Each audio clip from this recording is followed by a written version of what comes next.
So this next story is difficult, and I want to give everyone a warning because there is some graphic video involved. But it has to do with police brutality in the state of Washington. About 150 people gathered in downtown Tacoma, Washington on Sunday night to protest the city's police department.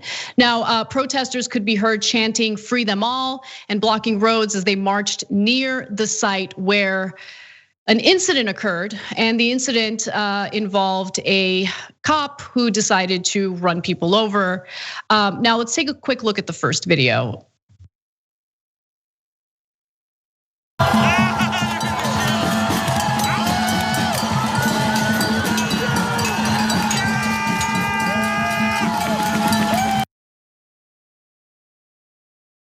Now, luckily, Sunday night's protest went off without any issues. No one got injured, luckily. But the night before was when there was an issue involving a cop who drove into a crowd of protesters. The 58-year-old police officer who ran over at least one person and possibly struck others was placed on paid administrative leave. According to a statement released Sunday by the Tacoma Police Department, he had been with the department for nearly 30 years. I don't understand why he's on paid administrative leave when there is video showing him running protesters over. So this next video is graphic. I want to give you guys ample warning, but this is what occurred.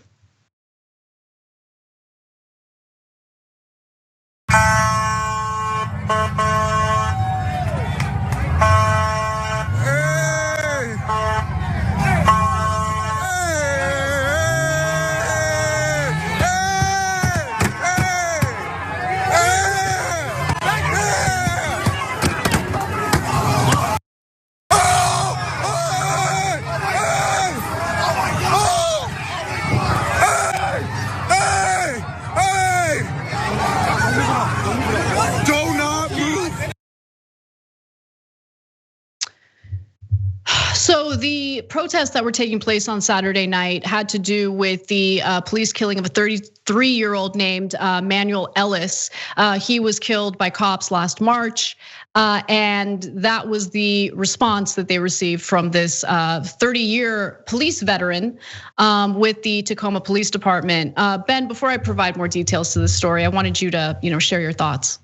Yeah, no, Anna, when I saw that video, it's a trend, right? We saw that during the George Floyd protest over the summer. We saw the New York, the NYPD running over or bumping people out of the way. So it's really an escalation more so than just a trend. But I also tie it directly to the uptick that we've seen in white supremacists using their vehicles to attack and kill people. We saw Heather Heyer die of that in the Charlottesville protest.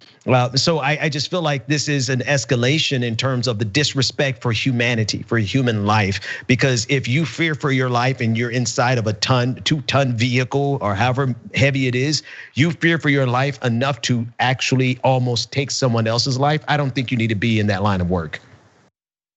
One thing that always stands out to me whenever I see these videos of cops running protesters over is just how different the justice system is toward ordinary people versus the cops.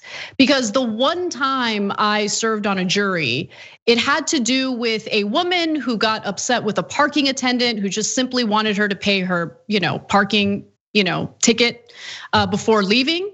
And so she decided that she would instead try to run him over. That's what she did. And so the charge that she was facing was assault with a deadly weapon. Luckily, he didn't die, but he was injured.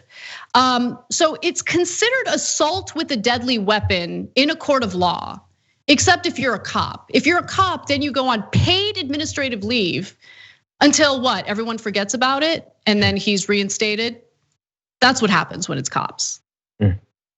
And we see that over and over again. And if I just have to add, like it's the same conversation of, oh, he feared for his life, right? But when we've seen police officers literally be trained to use that language, and now we see the logical conclusion of that madness is them using that justification. He's safe inside of a vehicle, but he feared for his life, and so now he's on administrative leave, while the rest of us, we would be in jail right now if we did the exact same thing. No, it's absolutely right. And the woman who ran over the parking attendant in the case that I sat on a jury for was convicted because guess what? She was in the safety of her vehicle, right? So she used the same defense that, I was worried for my life.